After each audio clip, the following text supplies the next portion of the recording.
Pernah nggak sih Anda lihat teman kerja yang kelihatannya sibuk banget, warawiri, mukanya serius, tapi pas ditanya hasilnya, ya gitu-gitu aja? Atau mungkin di lingkungan pemerintahan, di mana mondar-mandir bawa map itu seolah-olah jadi ukuran produktivitas?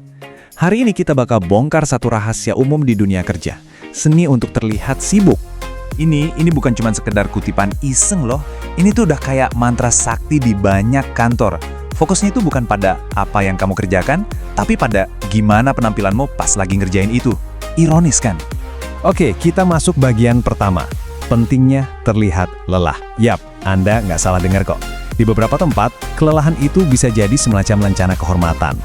Nah, inilah yang disebut dunia kesibukan performatif. Tapi perlu dicatat ya, ini bukan berarti orangnya malas. Sama sekali bukan. Ini tuh lebih ke seni tingkat tinggi buat kelihatan produktif, apalagi pas kerjaan lagi sepi-sepinya. Anggap aja ini semacam jurus buat bertahan hidup di beberapa habitat kerja tertentu. Terus, gimana sih cara ngelakuinnya? Nah, kita masuk ke bagian 2, buku panduan pura-pura sibuk. Yuk kita intip taktik-taktik klasiknya. Jadi, ada 3 jurus andalan yang perlu dikuasai. Pertama, namanya jalan strategis. Pasang muka paling serius, jalan cepat seolah-olah mau ngejar deadline paling penting di dunia. Kedua, acak-acak berkas. Buka tutup folder, klik sana-sini, yang penting kursor di layar gerak terus. Dan yang paling legendaris nih, scroll fokus. Tatap layar dengan intens, padahal mungkin Anda cuma lagi lihat-lihat marketplace atau resep masakan. Terus, buat apa sih semua drama ini? Tujuannya cuma satu, teman-teman. Biar kelihatan kayak pahlawan kerja yang paling sibuk, yang nggak tergantikan. Ini tuh semacam perisai buat ngamanin posisi, bahkan pas kontribusi nyatanya, ya nggak sebanding sama pertunjukan yang ditampilkan. Oke, kita udah tahu taktiknya. Sekarang, yuk kita bedah lebih dalam lagi. Bagian ketiga, ilusi produktivitas. Kenapa sih fenomena ini bisa ada? Nah, akar masalahnya tuh ada di sini, budaya kerja performatif. Ini adalah sebuah lingkungan kerja di mana pertanyaan apa hasil kerjamu hari ini itu kalah penting sama kamu kelihatan stres banget ya.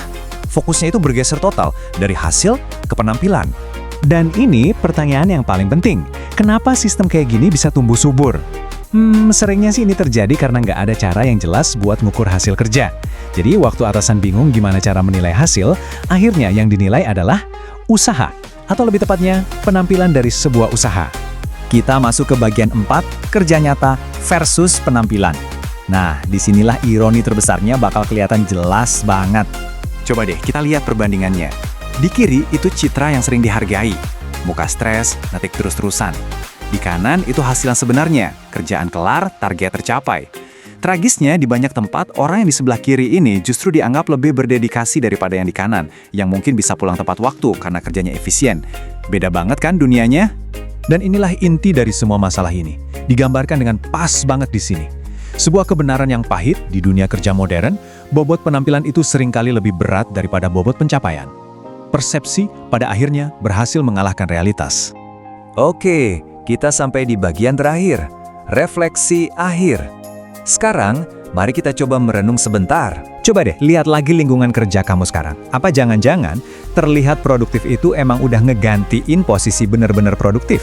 Apa mungkin kita semua ini sebenarnya cuma lagi ada di sebuah panggung sandiwara raksasa, di mana masing-masing dari kita cuma sibuk memainkan peran sebagai pekerja keras? Mungkin jawabannya ada di sekitar kita setiap hari. Pertanyaan terakhir. Sebuah pertanyaan yang mungkin bakal terus kepikiran.